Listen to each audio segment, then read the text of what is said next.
né? Talvez vocês nem saibam, mas eu vou agradecer. Semana passada, sem ser essa semana agora, semana passada eu estava nos Estados Unidos e eu estava participando de uma conferência chamada Catalyst. E o Catalyst tem a ideia de catalisador. Catalisador é uma pequena substância química que ativa as outras e faz com que uma reação grande aconteça. E o Catalyst nos Estados Unidos acontece em vários lugares dos Estados Unidos, mas em especial ele aconteceu em Atlanta, nessa semana que eu estive lá. E assim, dois momentos especiais do meu ano como pastor dessa igreja é o momento onde eu sento para ouvir a palavra de Deus, para receber de Deus, e eu faço uma recarga das minhas energias ali nesses dois períodos do ano, né? E essa semana retrasada foi o meu tempo com Deus, onde eu tive recebendo muito da palavra de Deus, muito desafio, muita inspiração de Deus. E agradeço a igreja por me apoiar nisso, de estar sempre dando oportunidade para os pastores, principalmente para mim, para crescer espiritualmente e não só dar de mim mesmo, mas também receber e reciclar daquilo que Deus tem preparado para a minha vida, tá? Bom, hoje eu vou começar uma nova série. Lembrando que nossa igreja ela tem o tema anual de uma igreja que irradia a luz de vida e liberdade, mas nesse 4 semanas, né, começando hoje, mantendo a vela acesa por alguns motivos especiais que eu queria explicar para vocês. Inclusive eu trouxe uma vela aqui, né, para ela ficar acesa durante 4 domingos, durante 4 semanas. Essa vela vai ficar acesa aqui.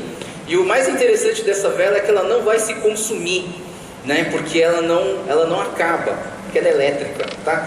Então assim, a vela ela vai ficar aqui, ela parece realmente uma vela de verdade, mas ela não queima, né? Mas eu queria, por um motivo muito especial, eu queria ler um trecho de um livro que me tocou muito, que tem tocado muito no meu coração, e que eu queria explicar para vocês o porquê que durante 4 semanas o tema da minha pregação vai ser manter a vela acesa. E esse livro diz o seguinte: mas nós somos cristãos modernos, e uma das características de nossa modernidade é a capacidade de descartar e desprezar o inconveniente, de abandonar o que está estragado e optar pelo novo, rejeitar o reparo. Somos ocupados demais para dar atenção ao endividado, para ouvir histórias do carente, para acolher o choro do cansado e abatido.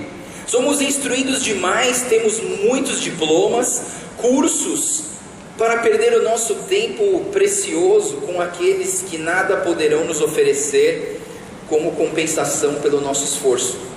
Precisamos resistir aos apelos do consumo, à pressa desumana, abrir os nossos olhos, estender as mãos para restaurar a cana quebrada e reacender a chama do pavio que ainda fumega. Cuidar desses extremos é zelar pelo reino de Deus. A tarefa da igreja, num mundo moderno e descartável, será de dar valor a tudo aquilo que a nossa mente moderna despreza, particularmente aos que, por sua enfermidade, deficiência, cansaço e sofrimento, sentem-se abandonados e solitários.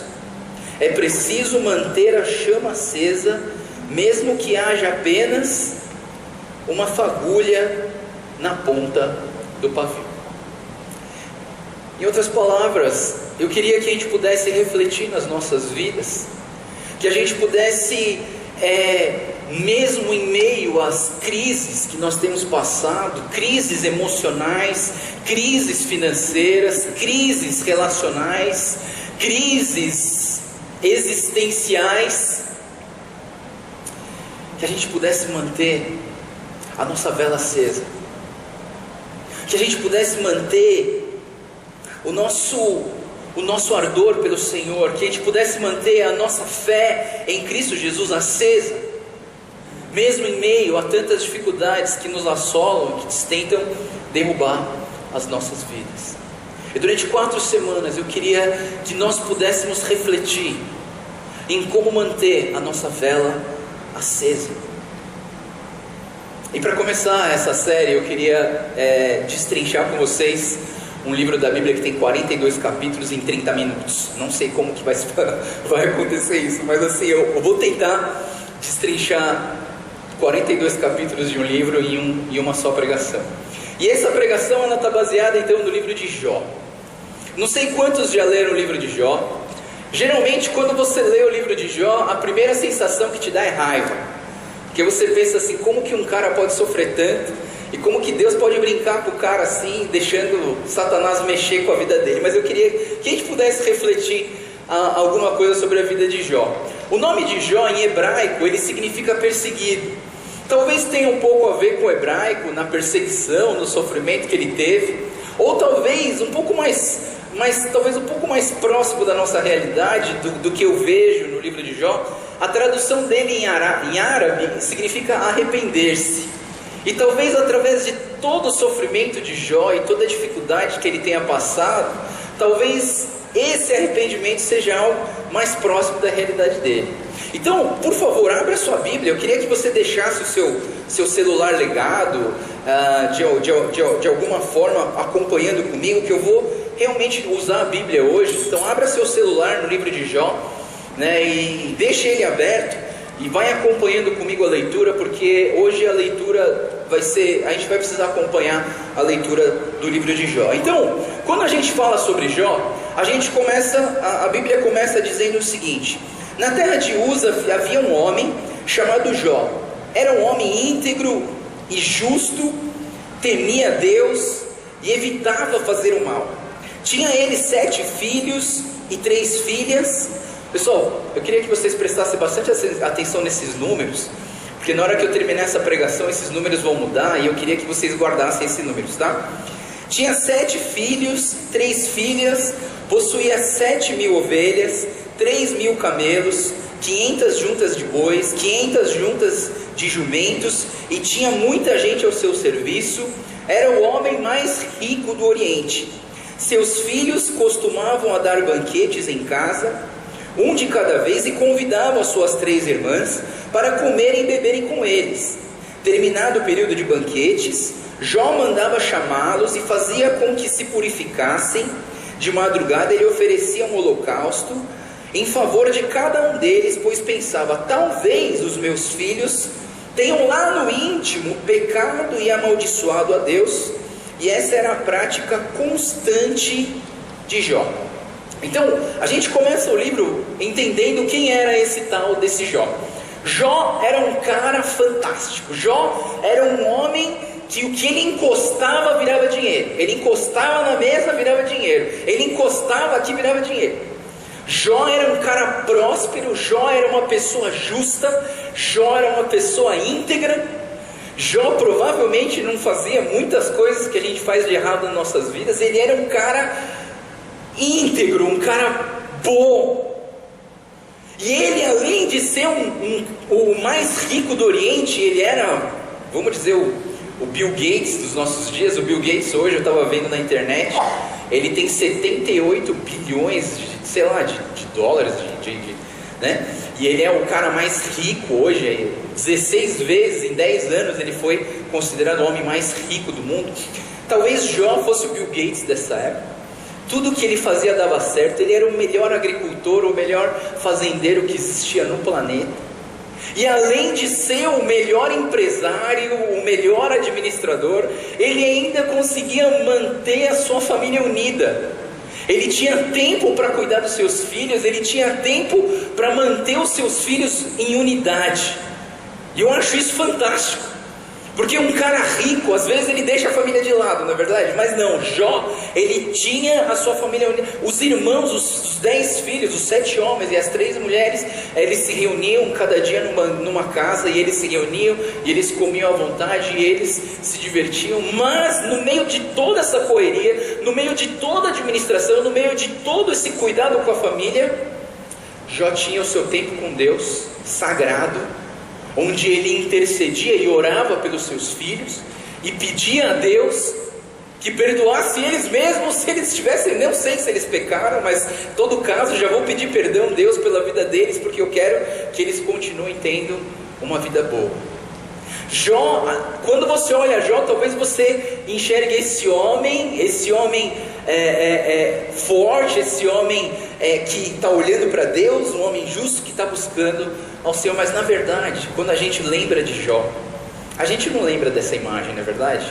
A imagem que a gente lembra de Jó é mais ou menos essa: é um homem moribundo, doente, esquelético, com doenças na pele, solitário, sem família, sem bens, sem nada. Quando você fala de Jó, quando a gente lembra de Jó, a primeira imagem que a gente tem não é aquela primeira que eu dei para vocês, mas é essa segunda. E quando a gente olha para a Bíblia, mais uma vez, vamos lá para olhar para a Bíblia. E aí na Bíblia diz no versículo 6: certo dia os anjos vieram apresentar-se ao Senhor e Satanás também veio com eles. O Senhor disse a Satanás: de onde veio? E Satanás respondeu ao Senhor: de perambular pela terra, de andar por ela. Disse então o Senhor a Satanás: reparou no meu servo Jó? Não há ninguém na terra como ele, irrepreensível e íntegro, homem que teme a Deus e evita o mal. Será que Jó não tem razões para temer a Deus? Respondeu Satanás. Acaso não puseste uma cerca em volta dele, da família dele e de tudo que ele possui?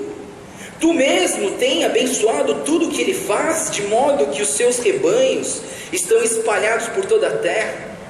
Mas estende a tua mão, fere tudo que ele tem, e com certeza ele te amaldiçoará na sua face. Pessoal, quando a gente olha esse texto, se você humanamente pensar nessa situação, é revoltante. É revoltante porque a sensação que a gente tem é que Deus e Satanás estão brincando com a gente, brincando com as nossas vidas, e principalmente nesse momento olhando para a vida de Jó. Imagina Deus ali reunido, assim, a Bíblia não especifica onde, como, quando que isso acontece, como eles são. O que diz é que os filhos do homem, que os anjos, eles estavam reunidos com Deus e apareceu Satanás. Satanás, que era o anjo caído, que é aquele querubim que foi caído, que quis ser igual a Deus, e por causa desse pecado ele caiu e levou 1/3 dos anjos com ele. E ali eles estavam reunidos, e Satanás, ali no meio daqueles anjos, Deus olha: de onde você vem? E o Satanás falou: estou perambulando pela terra, eu estou andando por aí. E aí Deus, ele fala assim: você viu ali meu filho Jó? Íntegro, reto? E aí o Satanás fala assim: mas é claro que ele é reto, né? Por quê? Por que você acha que ele é reto? Porque ele é um cara que está protegido por você. E eu queria, sabe, nessa ocasião, quando a gente vê o Deus, o nosso Deus Criador, conversando com Satanás, sabe, é importante você entender essa conversa. É importante principalmente você entender o que o Satanás acredita. Porque você não pode cair na doutrina de Satanás. Você não pode entrar na onda das teses de Satanás. Satanás tem 3 teses nesse texto. Primeira tese de Satanás é o seguinte: Satanás, ele tem 3 teses dentro dessa conversa com Deus. A primeira delas, ele fala o seguinte: ninguém ama mais a Deus do que ama o dinheiro. Ele chega, Satanás, ele não está duvidando de Jó, pessoal. Ele não está colocando Jó à prova. Sabe quem ele está colocando à prova? O próprio Deus. Jó, ele está ali fazendo o que ele faz, entendendo quem ele é, entendendo o Deus dele. E aí lá no céu, 2 caras começam parece brincar, mas assim, presta atenção. A tese de Satanás é essa. Vamos lá na Bíblia. A Bíblia vai dizer o seguinte: que quando Deus falou de Jó, então Deus falou assim: olha, Satanás, pode tirar o que ele tem, eu tenho certeza que ele vai continuar me adorando, ele não vai pecar. E aí começa os problemas na vida de Jó. Jó, ele começa então no versículo 14 e no versículo 15, ele vai dizer o seguinte, no versículo 14, os bois estavam arando e os jumentos estavam pastando por perto, quando os sabeus os atacaram e levaram embora, e mataram a espada os empregados, e foi o único que escapou sem lhe contar. Bom, os bois e os jumentos foram embora. Versículo 16, enquanto ele ainda estava falando, chegou outro mensageiro e disse: o fogo de Deus caiu do céu e queimou totalmente as ovelhas, os empregados, e eu fui o único que escapou para contar nessa história. As ovelhas foram embora. Versículo 17, enquanto ele ainda estava falando, chegou outro mensageiro e disse: vieram os caldeus em 3 bandos e atacaram os camelos e levaram embora, mataram a espada os empregados, e eu fui o único que escapou para lhe contar. Tudo que ele tinha de bens, que naquela época eram o gado, foi embora. E o que Jó fez nesse momento? No momento de falência, o que Jó fez?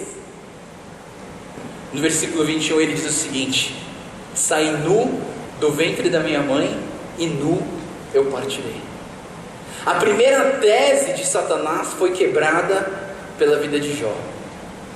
Deus, ele confiou em Jó para ser o seu advogado de defesa, para falar para o diabo: não, a sua tese está errada. Existem pessoas nesse mundo que amam mais a Deus do que amam o seu próprio dinheiro. Nu eu vim da minha mãe e nu eu partirei. A primeira tese de Satanás foi quebrada. Aí vem a segunda tese de Satanás. A primeira tese, então, ninguém ama mais a Deus do que ama o dinheiro. A segunda tese é que ninguém ama mais a Deus do que ama a sua família. Vamos para o versículo 18. Versículo 18 diz o seguinte: enquanto ele ainda estava falando, chegou ainda outro mensageiro e disse: seus filhos e suas filhas estavam no banquete, comendo e bebendo vinho, na casa do irmão mais velho, quando de repente um vento muito forte veio do deserto e atingiu os 4 cantos da casa e desabou. Eles morreram e eu fui o único que escapou para lhe contar. Quando Jó ouviu isso, levantou-se, rasgou o seu manto, raspou a sua cabeça, prostrou-se em rosto em terra, em adoração. Poucos de nós já enfrentou isso. Eu conheci um pastor amigo meu que enfrentou algo um pouco parecido com isso. Esse pastor, ele é um pastor lá de Nova Jersey, de uma igreja chamada Cornerstone Church, pastor David O. Um dia ele estava assim que nem eu, pregando para sua igreja, e uns policiais aparecem na porta. Ele tinha vindo primeiro com seu filho mais velho, e tinha deixado a esposa com as 2 outras filhas em casa, que elas iam vir depois para participar do culto. E aí os policiais apareceram na hora que ele estava pregando, e mandaram interromper a pregação e chamar ele ali na porta. Ele interrompeu a pregação dele e ele foi até a porta. Espero que isso nunca aconteça comigo um dia. Ele chegou ali na porta e o policial disse para o pastor David: o senhor é o pastor David? Sim, sou. Aconteceu um acidente de carro. Provavelmente ela estava vindo para cá e ela sofreu um acidente tão terrível que todos dentro daquele carro faleceram. Imagina a dor que um pai sente num momento desse. Imagina Jó pegando os seus 10 filhos amassados por aquele telhado, por aquela casa, indo enterrar os 10 filhos que ele tinha. Qual é a sensação de tudo isso? Qual é a sensação? Que tipo de pensamento aparece na nossa cabeça? Mas sabe qual foi a reação de Jó diante dessa tese de Satanás de que ninguém ama mais a Deus do que a sua família? Continuando no versículo 21, ele diz o seguinte: o Senhor deu, o Senhor levou, louvado seja o nome do Senhor. A segunda tese de Satanás foi quebrada pelo testemunho de vida de um cara chamado Jó. Mas aí não acaba, porque a primeira tese era que ninguém ama mais a Deus do que ama o seu dinheiro. A segunda, ninguém ama mais a Deus do que ama a sua família. E aí então começa uma segunda conversa. Vamos para o capítulo 2. Capítulo 2 do livro de Jó. Num outro dia, os anjos vieram apresentar-se ao Senhor. Satanás também veio com eles para apresentar-se. O Senhor perguntou a Satanás: de onde você veio? Satanás respondeu ao Senhor: de perambular pela terra e andar por ela. Disse então o Senhor: reparou no meu servo Jó? Não há ninguém na terra como ele, irrepreensível e íntegro, homem que teme a Deus e evita o mal. E ele se mantém íntegro, apesar de você me haver instigado contra ele para arruiná-lo sem motivo. Versículo 4. Pele por pele, respondeu Satanás. Um homem dará tudo o que tem por sua vida. Estende a sua mão e fere a sua carne e os seus ossos, e com certeza ele te amaldiçoará a tua face. Terceira tese de Satanás: ninguém ama mais a Deus do que ama a si próprio.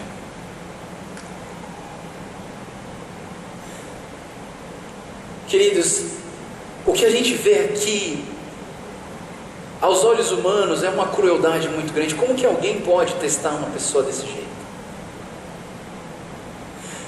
Jó, ele se vê nesse momento com tumores espalhados pelo corpo, a sua pele estava derretendo e de certa forma aquilo coçava e doía, e ele, diz a palavra de Deus que com cacos de telha ele se esfregava para que de alguma maneira aquele desconforto pudesse melhorar de alguma forma.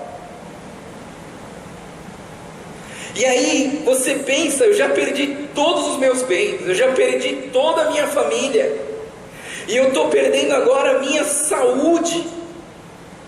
Sabe, quando a mulher de Jó, eu gosto de ler da mulher de Jó, porque quando eu leio da mulher de Jó, eu agradeço pela minha, sabe? Eu falo: puxa, Deus, obrigado por me dar uma esposa tão maravilhosa, tão linda, tão devota ao Senhor, que te ama tanto, que entende a tua graça, né? Porque a mulher de Jó, ela olhou para a vida daquele homem miserável, raquítico, doente, morrendo. A mulher de Jó disse o seguinte: então a mulher de Jó disse: você ainda mantém a sua integridade? Amaldiçoe Deus e morra. Queridos, quando você olha uma pessoa sem nada, que perdeu tudo da noite para o dia. Você sabe o que é perder tudo da noite para o dia? Ontem na minha INC a gente estava conversando sobre isso, né? Uma família foi para os Estados Unidos, ou foi para a Europa, foi viajar. E aí estava com os filhos. E aí de repente, quando ela foi tomar um café da manhã, e quando ela estava indo, saiu fez o check-out do hotel para ir para o aeroporto, cadê a bolsa com todos os cartões de crédito, com todos os passaportes dos filhos dela, de todo mundo? Cadê? Sumiu. A mulher não tinha dinheiro, estava com os filhos, carregando os filhos. Imagina os filhos com fome, falando: mãe, compra alguma coisa que eu estou com fome. Tenho nada. E estou num país estrangeiro, ninguém fala a minha língua. Sabe, às vezes você pode passar por isso, mas com certeza essa senhora, ela reverteu a situação de alguma maneira. Agora, quando você olha alguém que perdeu tudo o que tinha, vem a pessoa que deveria ser o único apoio que você tem, a sua esposa, e ela chega para você e fala assim: olha, tá tudo dando errado na tua vida, não tá? A casa não caiu? Caiu, né? Você não tem mais nada, né? Então faz o seguinte: amaldiçoa esse Deus, abandona esse Deus e morre, se mata.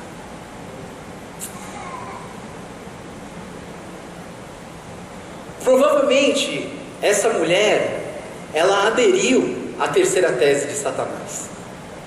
Ela entendeu por ela mesma que ninguém ama mais a Deus do que ama a si mesmo. Mas no versículo seguinte, Jó olha para essa mulher e fala o seguinte: você fala como uma louca. Aceitaremos o bem dado por Deus e não o mal? Queridos, para você entender, para você suportar essas dificuldades, eu queria dizer uma coisa para vocês: depende exclusivamente do que tem dentro do seu coração, da sua identidade em Cristo Jesus. Porque se você não tiver a sua identidade em Deus, se a sua identidade estiver no seu dinheiro, se a sua identidade estiver na sua família, se a sua identidade estiver em você mesmo, a hora que tudo isso quebrar, você vai se sentir em um completo fracasso e sem nada dentro de você. Mas se você viver esse Deus que a gente tenta pregar para vocês todos os domingos, se você tem a sua identidade cravada na cruz de Cristo Jesus, a hora que essas coisas acontecerem, meus irmãos, você não vai ser abalado, porque a sua identidade não está nas coisas externas, mas está aquilo que preenche e transborda o teu coração. Quando você lê então do capítulo 3 em diante, aparecem os amigos de Jó. Aí quando aparecem os amigos de Jó, é uma coisa muito interessante, porque aliás, eu queria deixar claro, o versículo do capítulo 1, 22 e do 2, 10, ele vai falar o seguinte: apesar de todas essas dificuldades, em tudo isso Jó não pecou e nem de nada culpou a Deus. Ou seja, em toda essa dificuldade que Jó passou, de maneira alguma ele botou a culpa sobre as costas de Deus e falou: Deus, você que está fazendo tudo isso contra mim. Aliás, essa conversa que Deus teve com Satanás, ela não era conhecida de Jó. É só a gente que entende, porque a gente está lendo a história. Mas na vida de Jó, para ele não fazia o menor sentido de tudo que estava acontecendo com ele. E aí vem os amigos de Jó. Os amigos de Jó, é interessante que eles falam assim, que quando os amigos de lugares diferentes, eles ficaram sabendo do que aconteceu com Jó, eles combinaram e vieram de encontro com Jó. E quando eles encontraram com Jó, os amigos assentaram no chão com ele durante 7 dias e 7 noites. Ninguém disse uma palavra, pois viram como era grande o seu sofrimento. Geralmente a gente, quando a gente estuda o livro de Jó, a gente fica muito bravo com esses amigos, né? É aquela famosa frase que diz assim: amigo que nem esse, né? melhor não ter, né? Mas assim, esses amigos, eles realmente eles eram sinceros. Não, um cara que vê você sofrendo e vem atrás de você, e ele fica ali para te confortar, para te dar alguma palavra que vai te ajudar, eles queriam realmente, na sinceridade do coração deles, eles queriam ajudar. Mas eles ajudaram? Não. Sabe por quê? Porque o que acontece com esses amigos de Jó foi que esses amigos, eles quiseram encontrar uma razão do porquê do sofrimento desse camarada. E eles então começaram a pensar humanamente o porquê que esse Jó estava passando por todas essas coisas. E aí então, qual é a primeira razão que você pensa quando você vê um homem que fez tudo certo? Ia na igreja todo domingo, que ele dava o dízimo e a oferta, ele servia a Deus, ele amava a família, ele cuidava de tudo bem, aí de repente o cara se vê na completa miséria e falência. Qual é a primeira coisa que você pensa como um cristão religioso dentro da igreja buscando a Deus no seu domingo? Pecou. Não. Alguma coisa esse cara fez para estar desse jeito. Na sabedoria humana, os amigos de Jó então começaram a condenar Jó. Eles começaram a apontar o dedo para o Jó e falar assim: você fez alguma coisa, cara. Não é possível. Com certeza você fez alguma coisa. Você, em algum momento da sua vida, a sua autojustiça, a tua soberba de sabedoria, de alguma maneira você pecou, e eles começaram a acusar Jó. E o interessante, uma das coisas que eu mais gosto de Jó, é que Jó, ele não sofreu calado. Jó, ele não era aquele tipo de pessoa que ficava abaixando a cabeça e falando, tá bom. Não, ele se defendia. E sabe, uma coisa interessante de Jó, é que ele fez essa pergunta: por que Deus? Por que Deus? Que isso está acontecendo comigo? Sabe, eu queria dizer para você que você tem todo o direito de perguntar isso para Deus. Você tem todo o direito de não concordar com as coisas que estão acontecendo de errado na sua vida. Você tem todo esse direito. E a Bíblia não quer esconder isso de ninguém. Abra sua Bíblia comigo em Salmo 73. Salmo já é o próximo livro, depois de Jó é Salmo. Salmo 73. No Salmo 73, a partir do versículo 3, olha só o que o salmista escreve.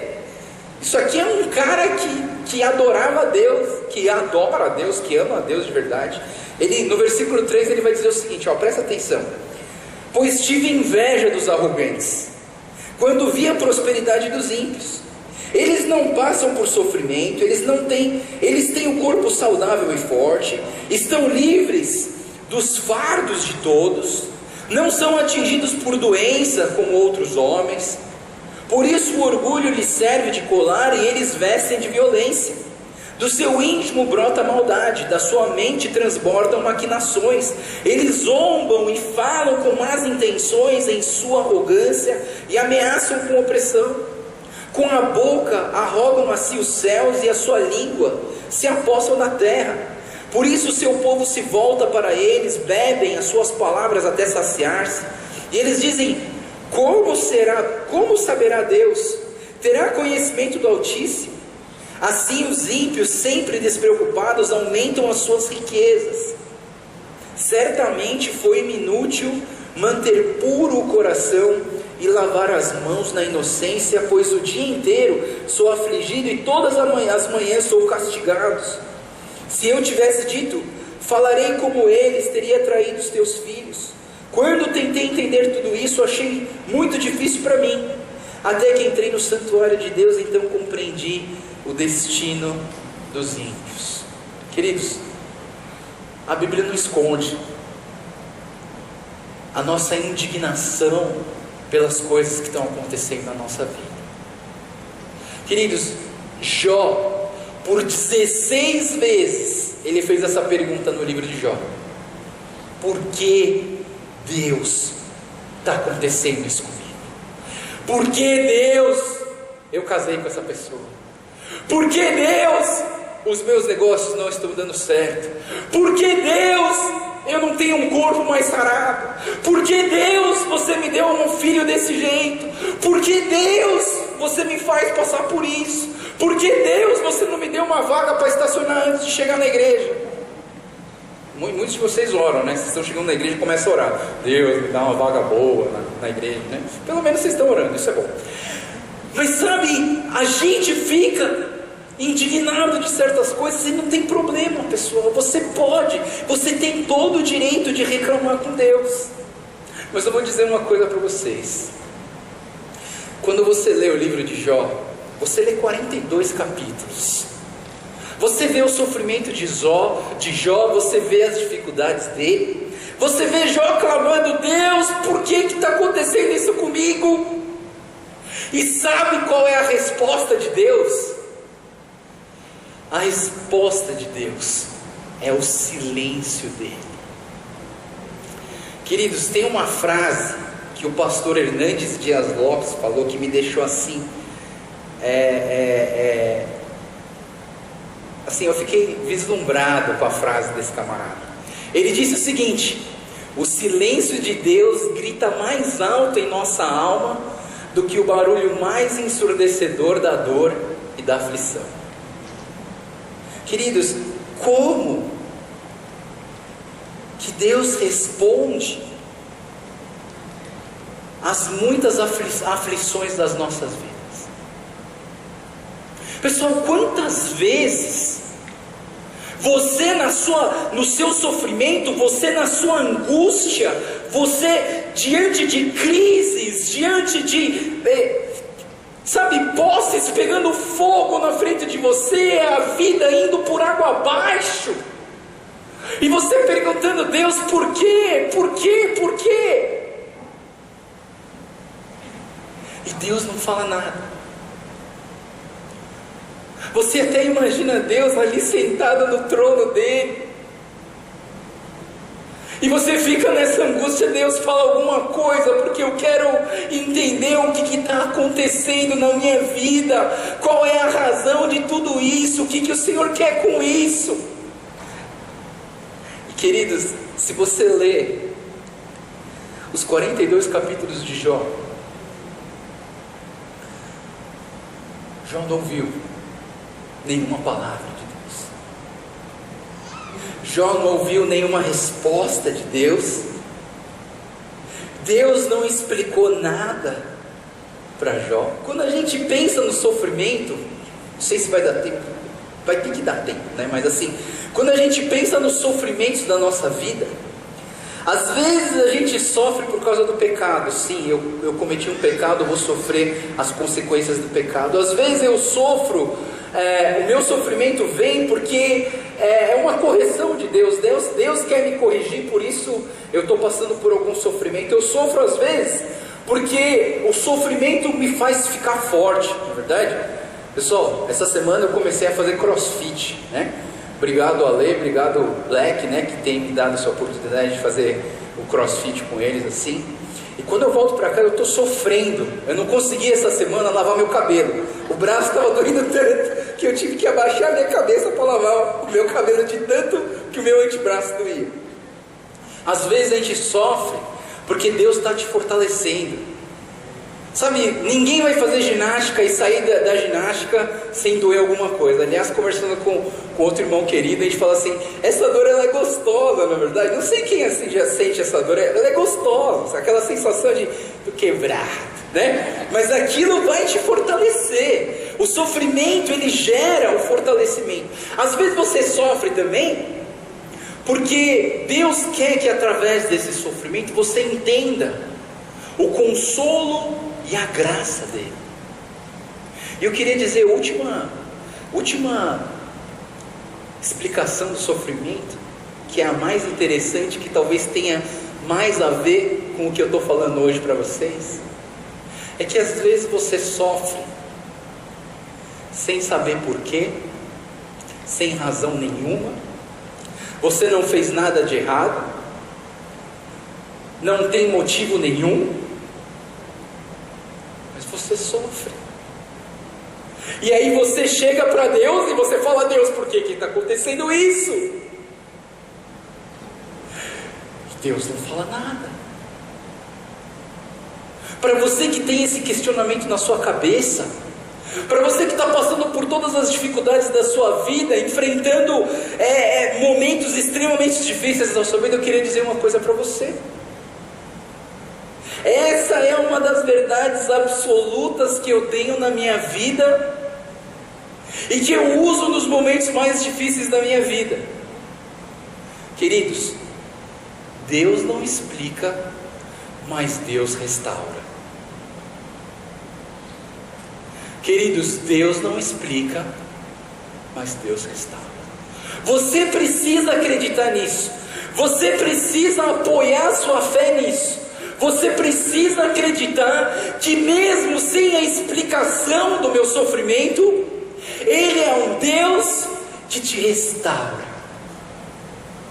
E quando você olha a vida de Jó, mesmo Jó na sua revolta com Deus, ele não quer amaldiçoar Deus, ele não quer abandonar Deus, ele não quer deixar a sua fé, mas ele continua fazendo essa pergunta: por quê? Por quê? Por quê? 16 vezes. E Deus não fala nada. E você lê nos últimos capítulos de Jó, então, que Deus começa a revelar algumas coisas na alma de Jó. Sabe, Deus ele faz 70 perguntas retóricas para Jó. Retóricas no sentido de que você já sabe a resposta. Quem foi o Criador do céu e da terra? Foi Deus. Quem fez a separação das águas com a terra seca? Foi Deus. Quem criou o homem e soprou no homem o seu sopro da vida, e do barro formou o homem e a mulher? Foi Deus.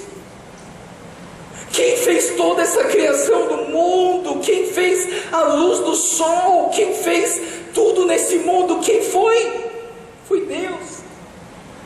E à medida que Deus vai fazendo essas perguntas dentro do coração de Jó, Jó vai ficando pequenininho, e na sua pequenez ele começa a reconhecer algumas coisas. Ele começa a entender um pouco mais quem é esse Deus. E quando a gente olha a vida de Jó, a gente vê que ele entendeu algumas coisas. Primeira coisa que Jó entendeu: ele reconhece a onipotência de Deus. Vamos agora para o capítulo 42 de Jó. Todo mundo, vamos para o capítulo 42 de Jó. No capítulo 42 de Jó, o versículo 2, a partir do versículo 1, ele fala assim: então Jó respondeu ao Senhor: sei que podes fazer todas as coisas. Primeira coisa que Deus fala para Jó, primeira coisa que Jó reconhece na vida dele, Jó reconhece a onipotência de Deus. Eu sei que podes fazer todas as coisas. No dia em que você olhar para a sua vida e ver tudo dando errado, e ver os seus relacionamentos dar errado, e ver o seu financeiro dar errado, e ver os seus filhos dar errado, e ver a sua igreja dar errado, Deus, Ele ainda tem todo o poder no céu e da terra para reverter o que Ele quiser. O mesmo poder que ressuscitou Jesus Cristo dos mortos 3 dias depois da crucificação, é o mesmo poder que habita na sua vida agora. Esse Deus, Ele pode todas as coisas. Você precisa entender isso. É isso que Jó reconheceu. Depois Jó, acompanha o versículo comigo, versículo 2: sei que podes fazer todas as coisas, e nenhum dos teus planos pode ser frustrado. A segunda coisa que Jó reconhece na vida dele, ele reconhece a soberania de Deus. Deus, Ele é soberano sobre todas as coisas. Aí você pergunta para mim: mas e o diabo? O diabo não estava fazendo gato e sapato da vida de Jó? Martinho Lutero tem uma frase que ele diz o seguinte: o diabo é um cachorro acorrentado na coleira de Deus. O diabo, ele pode fazer estragos, mas ele está sobre o domínio e o controle de Deus. Nada pode ser feito por esse cachorro amarrado nessa corrente, se Deus não permitir. Você precisa entender isso. Deus, Ele é soberano sobre todas as coisas. Talvez você não entenda o que Deus está fazendo na sua vida, mas Ele está fazendo uma grande obra. Ele tem um plano maravilhoso para você, e você tem que entender isso, que Deus, Ele está no controle de todas as coisas. Você não entende a sua dor, você não entende o porquê que está acontecendo isso. Existe uma música que eu gosto muito chamada Tapeceiro. O Tapeceiro é uma música que ele fala assim, ele começa a falar das cores nubladas e tristes. Você já viu um tapete do lado contrário? Atrás do tapete as cores são todas bagunçadas, você não vê nexo nas cores. Atrás os fios estão todos soltos, meio feio. E você continua olhando aquilo ali e você fala assim: meu, o que Deus está fazendo? Porque quando alguém está tecendo o tapete, você está olhando por baixo, você só vê aquelas cores todas bagunçadas, sem nexo, escuro. E aí um dia você fala para Deus assim: Deus, o que você está fazendo? Esse negócio é horrível. A minha vida é horrível. A minha vida é um lixo. Os meus relacionamentos não dão certo. O meu trabalho não dá certo. A minha saúde está podre. Deus, o que você está fazendo com tudo isso? E aí Deus fala para você: meu filho, sobe aqui. Sobe aqui no colo do papai que você vai ver. E quando a gente sobe no colo de Deus, e a gente olha o tapete do lado certo, queridos, você vai ver a beleza de tudo aquilo que Deus estava fazendo na tua vida. O nosso Deus, Ele é soberano. O nosso Deus, Ele tem o controle de todas as coisas, e nenhum dos seus planos pode ser frustrado. Terceira coisa que Jó reconhece, ele reconhece a sua limitação. Ele diz no versículo 3: certo é que falei de coisas que eu não entendia, coisas tão maravilhosas que eu não poderia saber. A terceira coisa que Jó reconhece na vida dele, que você precisa entender, é que você tem uma limitação muito grande em entender as coisas de Deus. Você não entende as coisas de Deus. Aliás, você não entende Deus. E a palavra de Deus, ela fala que você não entende. E mesmo quando você for para a glória, e você passar milhões de anos na eternidade com Ele, você ainda vai estar conhecendo a Deus, porque o conhecimento e a sabedoria dele é infinito. Sabe, nós precisamos entender a nossa limitação. Não é porque você deu certo um dia que você sabe tudo.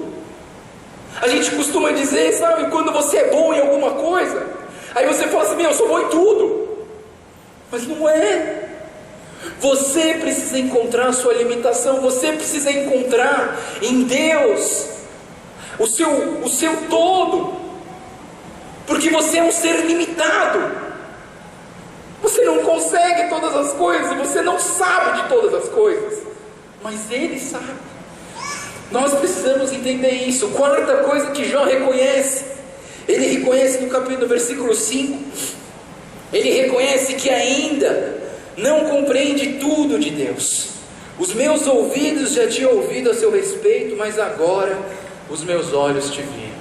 Ele reconhece que ele não consegue compreender tudo de Deus.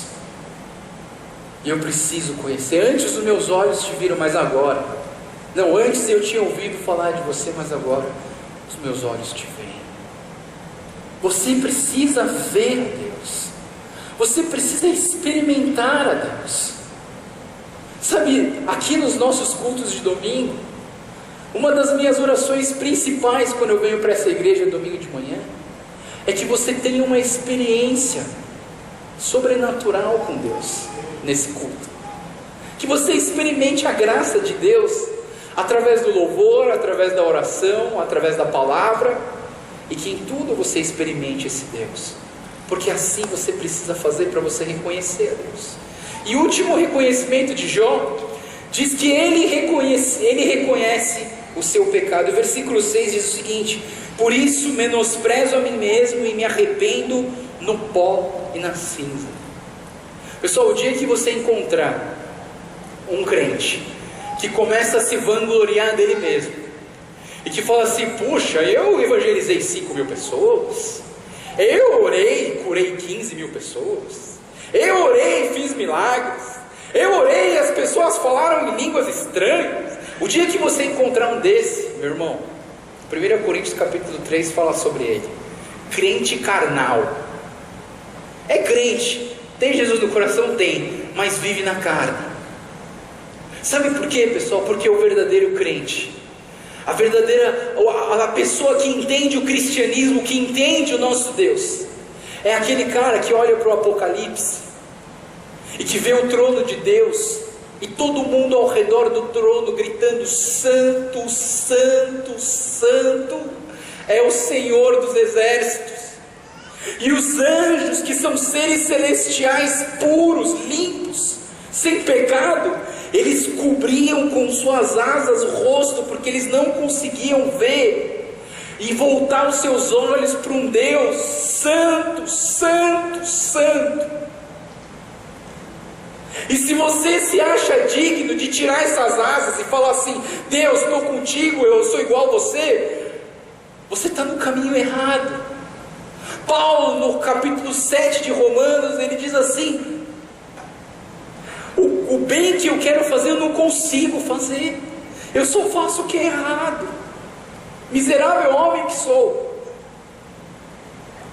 Queridos, Paulo, que foi o maior pregador dos gentios, o maior missionário da face da terra, ele tem vários livros do Novo Testamento. Ele dizia: Deus, eu não consigo fazer, eu sou um pecador miserável, o pior de todos eles.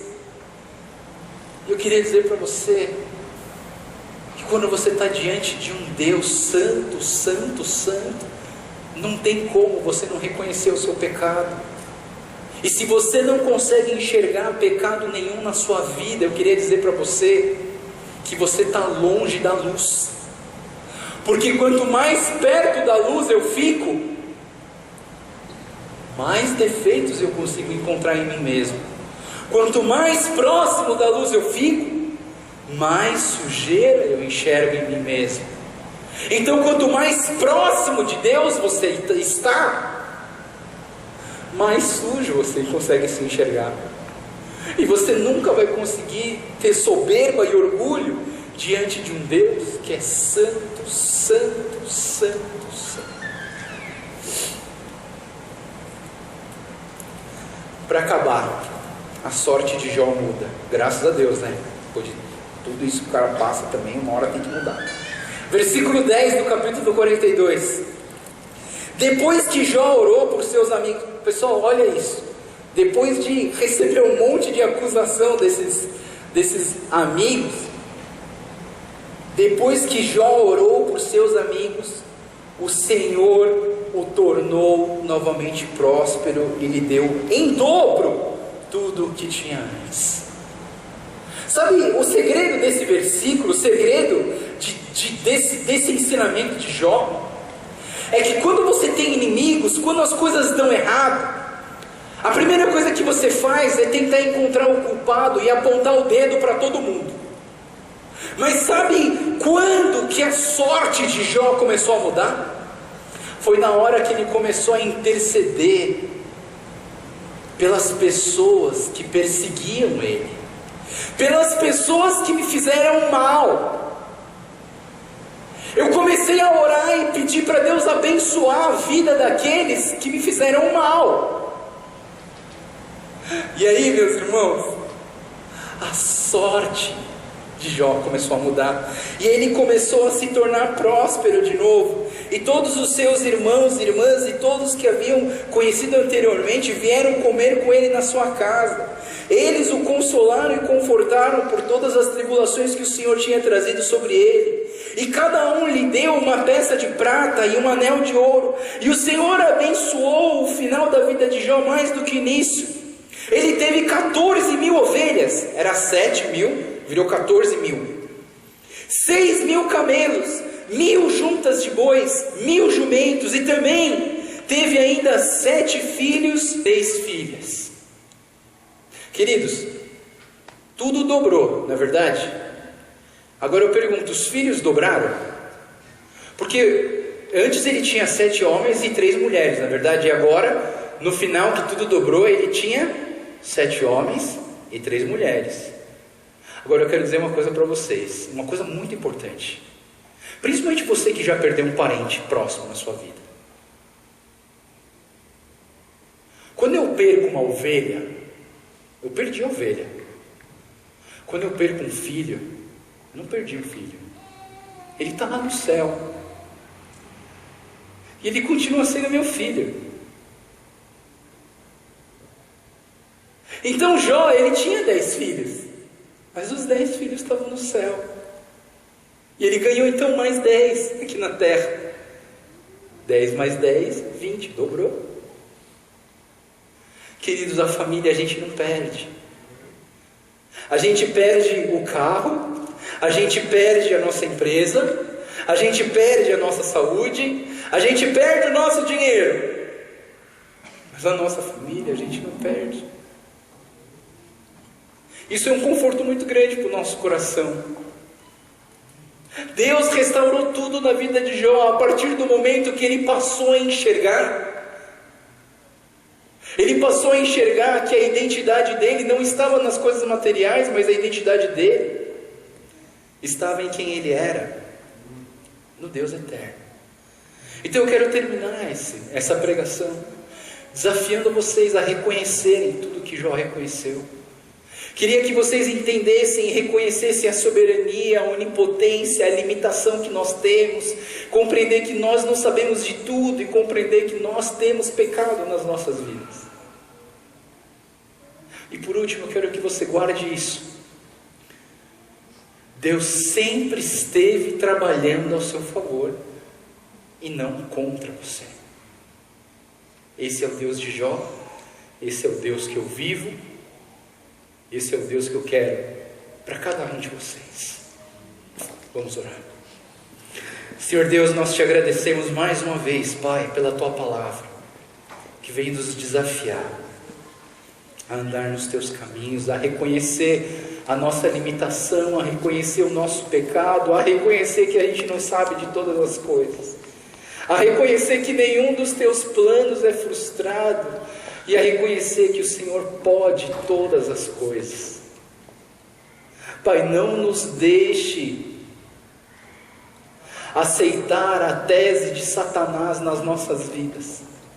Não permita que essas teses entrem no nosso coração, porque nós podemos te amar mais do que o dinheiro, nós podemos te amar mais do que a nossa família, e nós podemos te amar mais do que a nós mesmos.